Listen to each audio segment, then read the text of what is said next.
Good morning, everyone, and welcome to the wild, weird, and wacky world of the Word. Also, welcome to another gorgeous morning. It's just beautiful out here. Sun's kind of shining in my eyes every now and then through the trees here, but I just love it. What do we have going for today? It's a short one, but it's a sweet one too. It comes from the alternate Old Testament reading, Amos, that we have in our lectionary this week. Amos, the 7th chapter, and it starts with the 7th verse. Just want to read it very quickly. This is what he showed me. The Lord was standing beside a wall built with a plumb line in his hand. And the Lord said to me, Amos, what do you see? And I said, a plumb line. Then the Lord said, see, I am setting a plumb line in the midst of my people Israel. I will never again pass them by. The high places of Isaac shall be made desolate, and the sanctuaries of Israel shall be laid waste. And I will rise against the house of Jeroboam with the sword. So we have a prophecy from Amos that God gave Amos to speak to the northern country Israel. And it's not good news. It's going to be laid desolate. And, well, here's where the wild, weird, and wacky part comes in. It's with that word plumb line. It's a very rare word in the Hebrew, and this is the only place in the Bible that it shows up.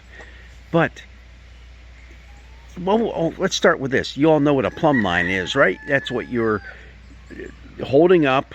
It's on a string. It goes down. There's a lead weight at the bottom so that, hey, it's going to go straight up and down, right? So you can measure up against the wall to make sure it's nice and straight and that it's going to stand the test of time. It's not going to lean and fall over. Plumb line. So God has basically measured up his people and found that it's not going to work out. They're going to collapse. And that's what he's telling Amos to prophesy to the people. All right. Here's where it gets a little wild, weird, and wacky. That word for plumb line is also translated as tin wall. Tin wall, yeah. So the Lord is setting up a tin wall in the midst of his people. What's that mean? Well, it could very well have reference to military stuff. Okay, a tin wall was used in military weaponry of the day. Is God placing up a tin wall? Meaning, well, it gets into the Jeroboam part. Jeroboam was the king of Israel. And Amos says, hey, you can't rely on an alliance with Assyria. Assyria, they're a bunch of bad dudes. You gotta pull away from them. Put your trust in God, not that nation, Assyria, that foreign nation, because it's going to get you in a lot of trouble. And in fact, it would. Assyria finally would just kind of sneak in, almost like a Trojan horse type of thing. And they made this alliance to help out Israel, and then they took them over. That is what God is saying. So no matter how you translate that very rare Hebrew word, whether it's plumb line, meaning, hey, you people are out of line, your nation's going to collapse, or tin wall, hey, you're putting your faith in an unholy alliance, and that's going to fall apart too. In fact, what it says here,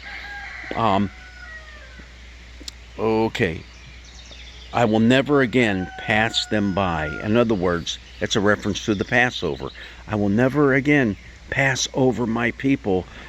Remember that angel of death passed them over in Egypt? Nope, it's not happening this time. It's going to come to an end. Either way, it works. Either way. And scholars are kind of scratching their heads with this one. Although I think you'll find the majority of them go with the plumb line translation. Well, God's blessings be with you. Get outside. It's a little cool this morning, a little chilly, but it's going to warm up. A great day to get that lawn mowed and do any of that other outdoor work that you've just been putting off. Come on, it's almost the middle of July. Get it done now. God's blessings be with you.